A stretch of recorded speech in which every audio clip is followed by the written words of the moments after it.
Hello, everybody, and welcome to Starting Small Music. I'm Justin McCormick, and you're about to hear a conversation with an artist, musician, and music industry professional on their journey and where they got to where they are today. At Starting Small, we'd like to take you down a journey uncovering the untold stories of your favorite songs and artists. So sit back, relax, and enjoy the show. Blake, how you doing today? Doing great, man. Thanks for having me on. Yeah, man, thanks for coming on. So getting right into your story, you grew up in Raleigh, North Carolina. What was your childhood like? Man, it was great. I spent my first 17 years of life there in Raleigh. Pretty normal childhood and everything.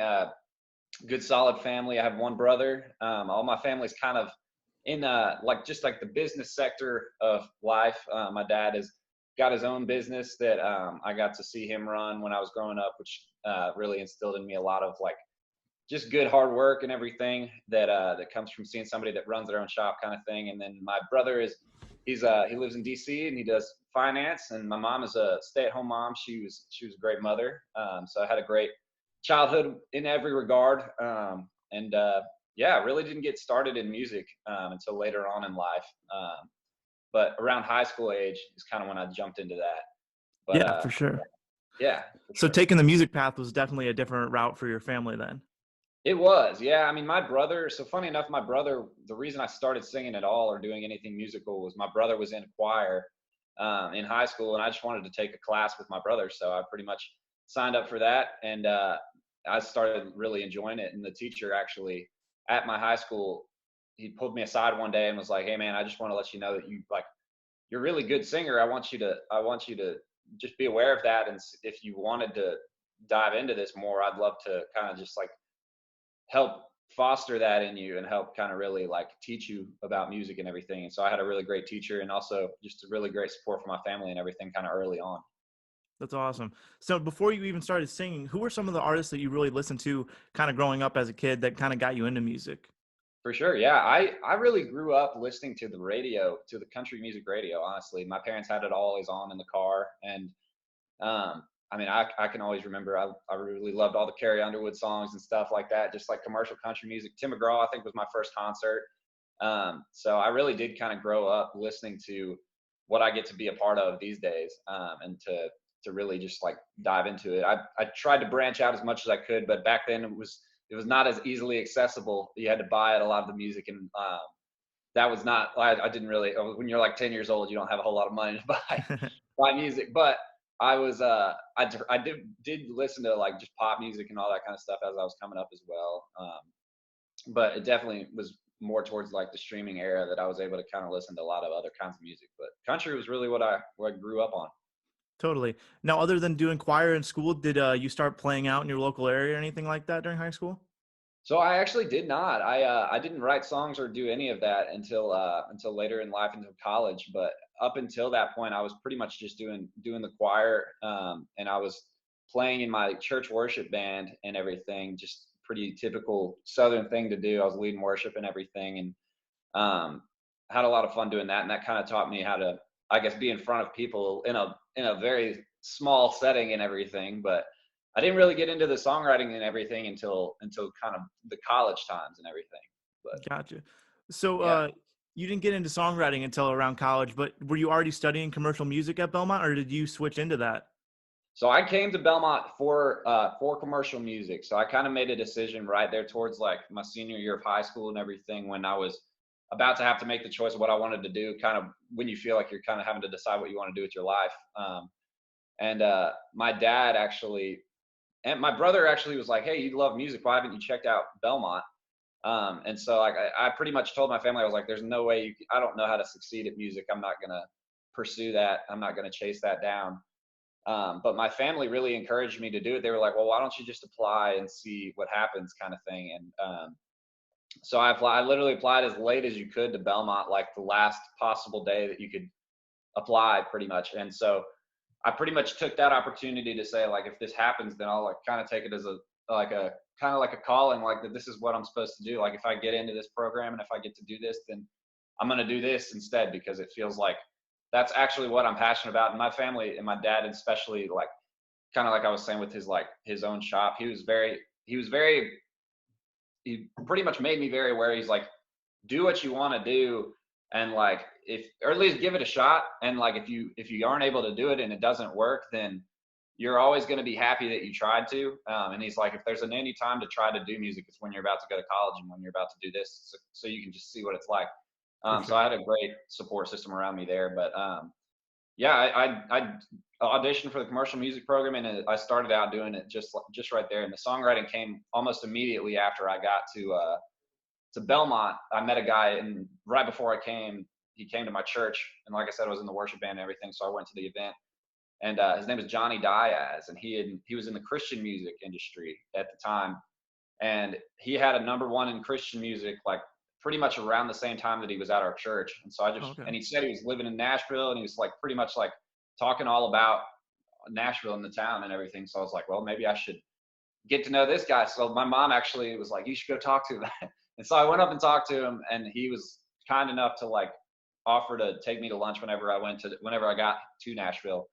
And he's the one that really like encouraged me to start songwriting and everything. He was pretty much like, I had told him, because I think I'd probably like dabbled. I'd written like one song or something.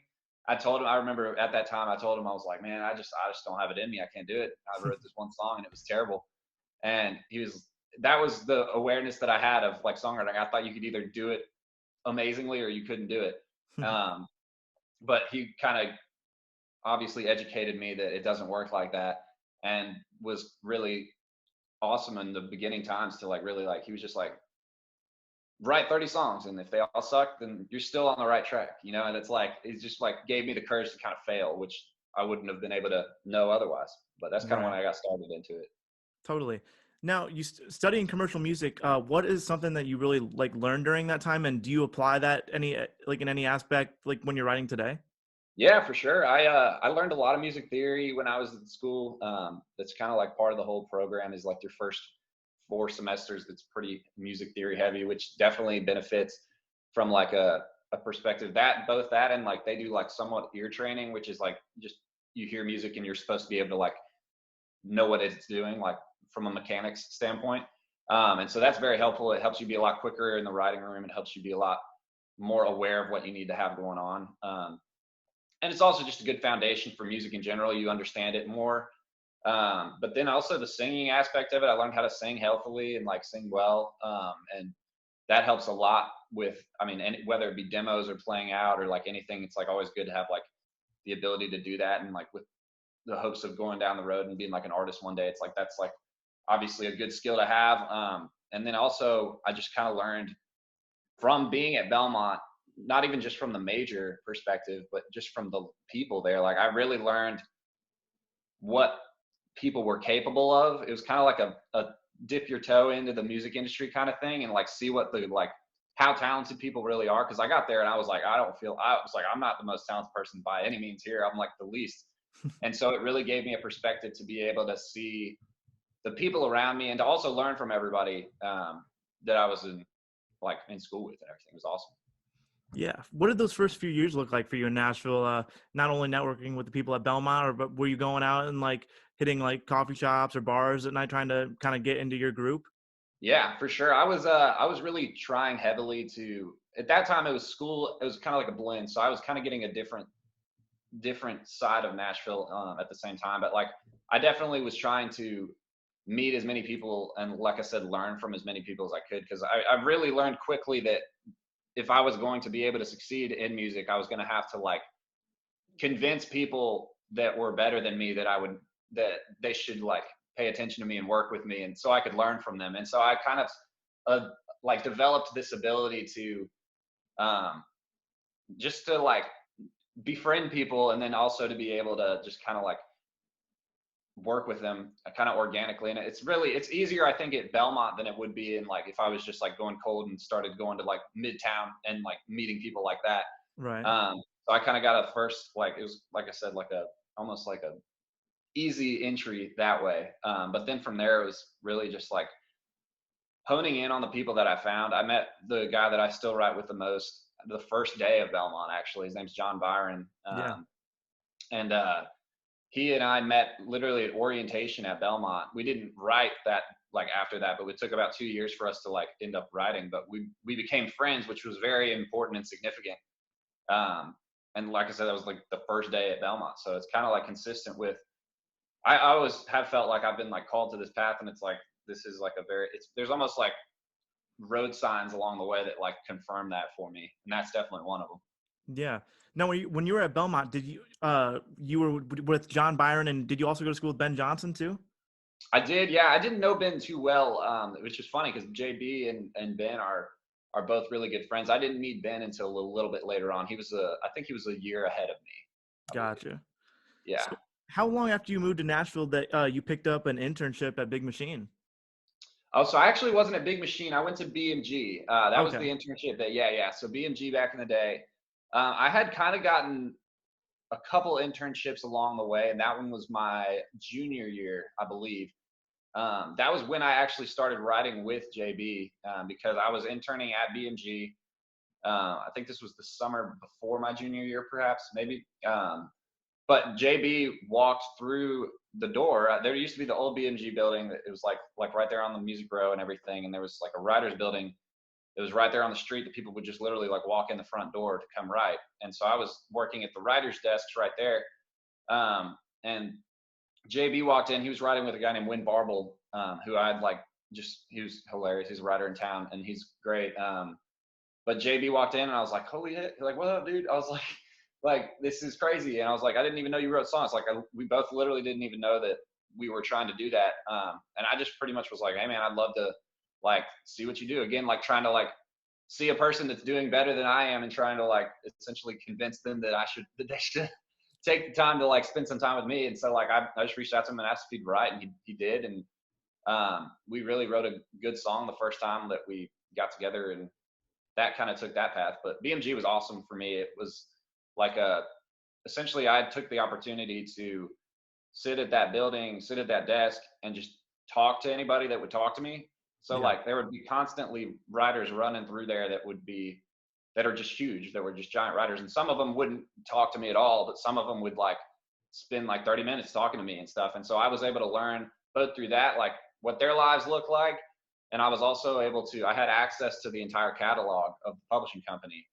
And so that was like 30 years probably worth of songs that people had been writing. There's like 100 new songs every week, I mean, Wow. like that company would get. And so I was able to sift through that and kind of gauge what the level of songwriting was for a professional songwriter in a way that I was able to kind of take back to my own writing and be like, all right, if it's not that good, it's not ready to go. And so it gave me a lot of perspective, which it was huge. Totally.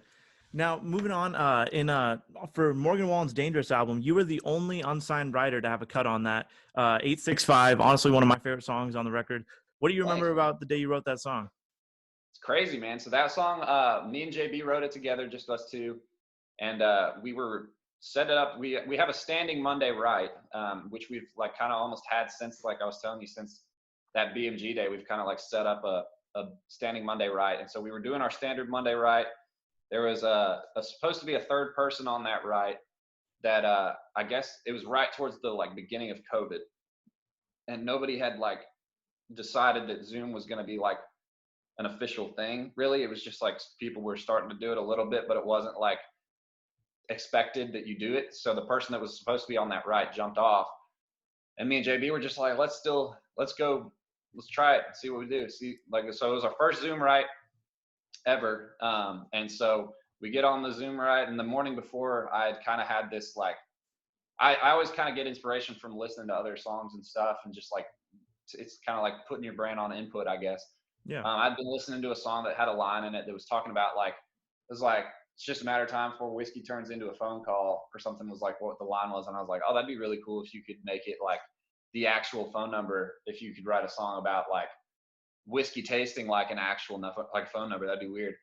And I thought JB was going to hate it, to be honest. I like threw out the idea because there's like times where I have ideas. I'm like, I don't think JB's going to like this one, and that was one of them. JB loved it, which was cool. And we dove into it. We wrote it in like probably an hour, I would think, an hour or maybe in an hour and a half. Like, it was very quick. And at that time, we didn't have any sort of like publishing deals or anything that was like an avenue to get a song anywhere. So we just loved it. We were just like, oh, this is really good. But we'd written a lot of stuff that we loved, and it's just kind of the same story. We were trying to like cut our teeth and just like get good songs, but didn't really have any big plans for that song. And then through a crazy course of events, essentially JB was able to get it to a guy named Mike Giangreco, who is a publisher and A&R person at Big Loud.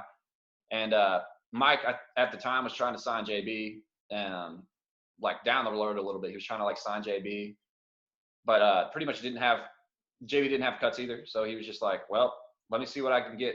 Let me see what Seth England, who's the head of Big Loud, thinks of these songs. And so it was called 919 at the time. He showed 919 to Seth, and Seth England was like, this is going to be a Morgan Wallen song. And he put it on, like, and we couldn't believe it. I didn't know that for like months afterwards, but that was kind of the way that the story unfolded behind the scenes and everything. And then it became track 5 and came out on the record, and the album did what it did. And it's been a humongous help for me, and that song has changed my life for sure.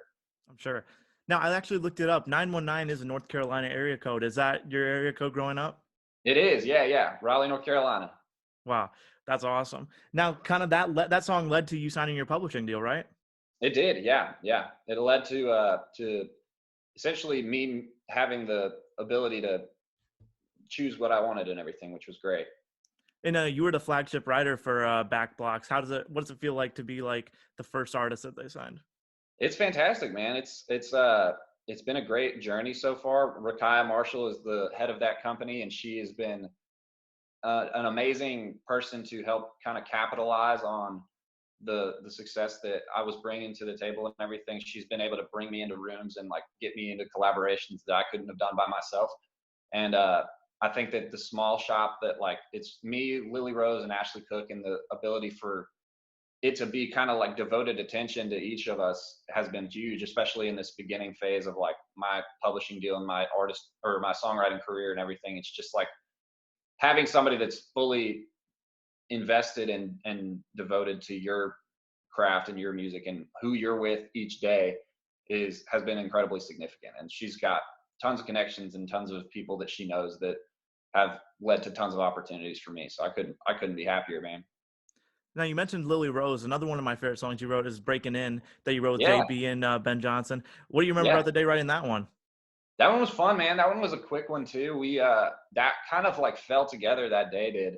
I think I remember that day we pretty much I got like a text. It was probably from Rakaya. She was like, hey, I think Ben Johnson's going to jump in today. Like it was like, I think Lily wanted him to be a part of it. And just like, it was like everybody knew that everybody was kind of like associated with each other already. So they're like, oh, it could be a cool combo. And so I think that it went down like they started playing like JB and Ben started playing kind of like the like ding ding ding ding ding like that tempo like really fast thing that's at the top of that song. And I was just kind of like looking through while they did that. I was just kind of like sitting there looking through to like see if anything fit with that. And I had the Breaking In idea that I kind of like sang a little like melody for like the top of the chorus or something like that. And then we just kind of ran with it. And like, I think that oftentimes in the writing room for me, I kind of write from this perspective of like, I almost have to be in my own little world for a while. So like, I think they pretty much wrote like parts of the verses and then I like pieced it together and like I was working on the chorus. So it was like really cool, like way to collaborate and everything. Wow. Now, right now you're obviously focusing on your songwriting, but is an artist career something that you would want to pursue one day?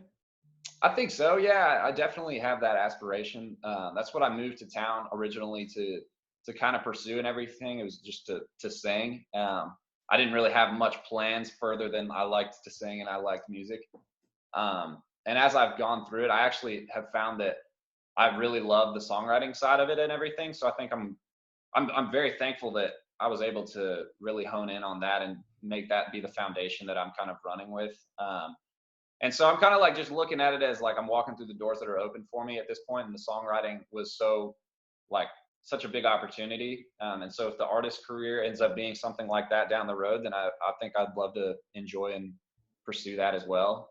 But also at the point of not trying to force anything and just really trying to like take it day by day and see where it leads, you know? So I'm definitely having a great time being a songwriter too. Totally. If you ever did put out your own album as an artist, what would you say your sound would probably be if you were to put it out today?